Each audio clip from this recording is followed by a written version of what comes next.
안녕하십니까. 터놓고 말합시다의 아나운서 엄민호입니다. 유전자 변형 작물인 GMO가 상용화된 지 올해로 20년째가 됩니다.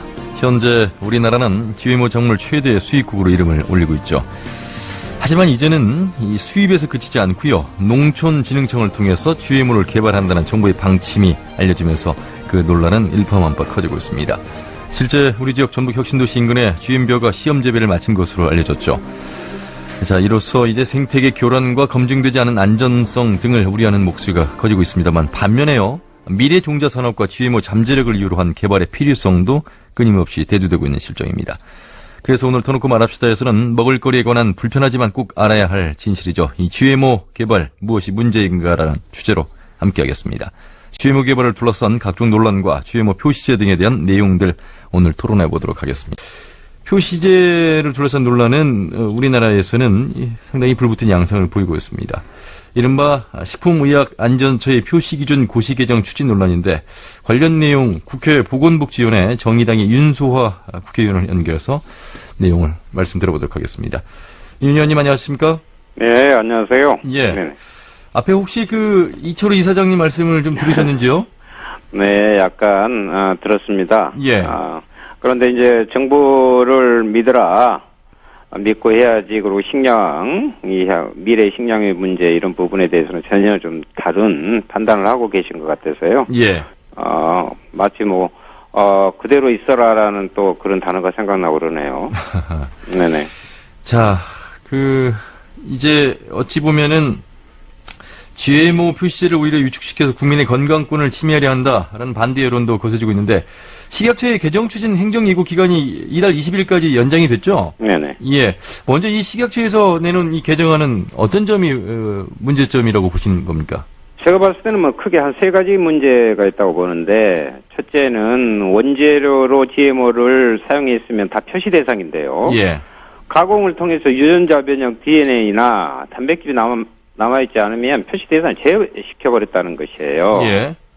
그러니까 무슨 이야기냐면, 실제로 간장, 식용유, 액상과당 등 가공식품 전반에 사용되는 상품들은 GMO 식품 표시 대상에서 합법적으로 오히려 면제시키는 결과를 가져오게 된다는 것이죠. 네. 그리고 둘째는요, 우리 농산물들 중심으로 자율적으로 시작하는 난 GMO 표시제를 규제하는 내용을 담고 있단 말이에요. 그러니까 GMO 표시 대상이 아닌 제품에 난 GMO 표시를 못하게 한 거죠. 쉽게 말해서 아하. 우리 땅에서 난 농산물조차도 난 GMO 표시를 못하게 하는 결과를 낳게 되는 것이죠. 예.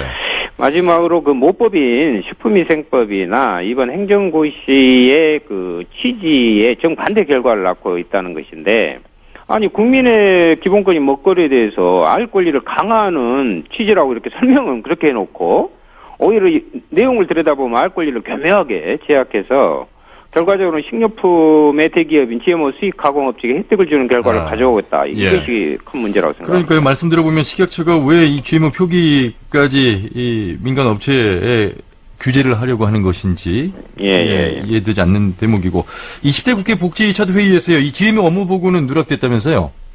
네네. 그러니까 저는요, GMO를 대하는 현재 지금 식약처의 태도가 문제라고 생각합니다. 예. 그러니까 17일에 진행한 사전 보고에서 GMO 표시와 관련한 보고가 미비해서 좀 더 보강해서 자세히 업무 보고에 좀 포함시켜라 이렇게 요구했을 거거든요. 예. 근데 막상 보건복지위원들에게는 업무 보고의 내용에 아예 누락시켰다는 것이에요. 뺐다는 것이죠. 예. 그리고 지금 시민단체에서 2년 전에 GMO 수입 현황을 업체별로 정보 공개해달라고 식약처에 요청했는데, 이게 자연스러운 거잖아요. 근데 그렇죠. 그걸 못하겠다고 지금 법정 싸움까지 하고 있거든요. 그런데 네네. 지금 식약처가 1심, 2심에서 연달아 패소했고, 그런데도 시민단체 상대로 끝장을 보겠다면서 대법원에 상고해 놓은 상황이거든요. 근데 1심과 2심에서 식약처의 주장을 보면요, 이렇게 이야기를 해요. 다량의 유전자 변형 농산물 등을 수입한 사실이 공개될 경우 해당 업체의 명성이나 이미지가 저하될 것이 걱정된다. 이거 식약처의 입장이에요. 국민을 걱정하는 것이 아니고요.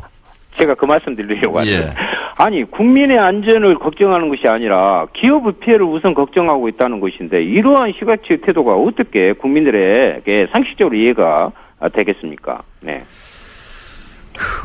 식약처가 왜 이 GMO 수입 품목의 업체별 정보 공개 요구에 응하지 않는지 더욱더 궁금해지는 그런 대목인데 사실 이제 GMO가 들어가는 모든 식품의 이 완전 표시제 시행이 현실적으로 불가능한 작업이란 인식 그리고 불안감 조장한다 이런 지적이 그래서 일고 있는 거 아니겠습니까? 네네. 불안감을 조장하고 있다는 게 아니라 앞뒤가 맞지 않습니다. 예. 아니 국민들 스스로 자신이 먹은 음식이 어떤 건지 알고 스스로 결정할 수 있다면 오히려 불안감을 낮추는 효과를 가져오는 것이잖아요. 예. 알고 먹는 거라고 모르고 하는 거 불안감을 오히려 더 키우는 거죠. 외국산 식품에 대해서도요. 표시를 강화하는 방향으로 정책이 수립돼야지 외국산이 규제 안 되니까 국내산도 규제 안 하겠다고 하는 것은 어불성설입니다. 예. 특히 외국 수입 식품 다 식약처가 관리 감독하고 있거든요. 표시 못할 이유가 없다는 말이에요. 예. 정부가 의지를 갖는다면 못할 이유가 없죠. 그리고 유럽의 선진국들은 완전 표시제에 가까운 GMO 표시를 하고 있고 미국에서도 이번에 7월 1일 처음으로 버몬트주에서 완전 표시제를 도입 시행하고 있거든요. 예. 우리가 못할 이유가 없다 이 말입니다. 예. 그리고 또 국내산만 무조건 표시하게 되면 말씀하신 것처럼 외국산 형평성 문제도 생길 수 있는데 이걸 다 식약처가 관리하니까 할 수가 있다 이런 말씀이시죠. 네네네. 예. 요 GMO 완전 표시법은 지난 19대 국회에서도 발의됐습니다만 무산됐죠? 예. 그런데 이제 안타까운 일이었는데 20대 국회는 19대 국회와는 다르게 여소야대 국회입니다. 예. 제가 단순히 이거 정치적으로 해석하는 게 아니라 아니 국민들이 여소야대 국회를 만들어준 뜻은 현재 정부가 시행하는 많은 정책들을 잘 좀 견제하고 그 방향을 전환시키라는 의미가 포함된 거 아닙니까? 예. 그런 면에서 본다면 GMO 정책에 대해서도 그 방향을 전환해야 한다고 생각하고 있고요. 그것이 이번 식약처 고시를 철회하라는 37명의 국회의원의 의견서 전달이라든지 표시제 강화 요구를 담은 기자회견이 끊임없이 진행되고 있고 예. 또 관련 토론회도 지금 왕성하게 개최되고 있는 것을 이런 것들을 좀 감안하면 식약처가 고시안을 철회하거나 일부 수정할 수밖에 없을 것이다. 저는 그렇게 생각합니다. 예. 최소한 이 모든 내용을 좀 공개하는 노력을 보여야 되는데. 그러니까. 예, 그렇습니다. 예. 20대 국회에서는 활발하게 그러면 이 진행 속도를 내서 뭔가 결과를 얻어낼 수가 있겠군요. 예, 저는 그렇게 봅니다. 예.